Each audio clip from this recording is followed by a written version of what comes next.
श्रावण मास निमित्त अखंड हरिपाठ सेवेची उत्साहात सांगता. निलंगा तालुक्यातील कोकळगाव येथे शिवाजी माधवराव वाघांना व इंदुबाई शिवाजी वाघांना या दाम्पत्यांनी 26 वर्षापासून नित्य नियमाने स्वतःच्या घरी अखंड हरिपाठाची सेवा करतात. मंगळवार 3 सप्टेंबर रोजी हरिपाठ सेवेची उत्साहात सांगता करण्यात आली. श्रावण मास निमित्त दररोज सायंकाळी हरिपाठ आणि रात्री भजन असा दिनक्रम होता. गावातील ज्येष्ठ नागरिकांबरोबरच अनेक युवक व युवती, महिला व मुले हरिपाठासाठी उपस्थित होते.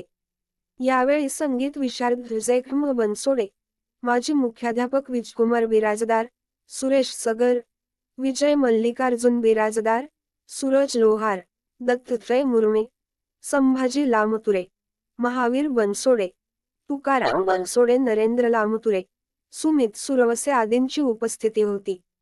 महाप्रसादाच्या कार्यक्रमाने हरिपाठ सेवेची उत्साहात सांगता करण्यात आली. 26 वर्षापासून नित्यनियमाने हरिपाठ सेवेची स्वखर्चाने करण्यात येत असलेली सेवा पाहून त्यांच्यावर परिसरातून कौतुकाचा वर्षाव केला जातो आहे.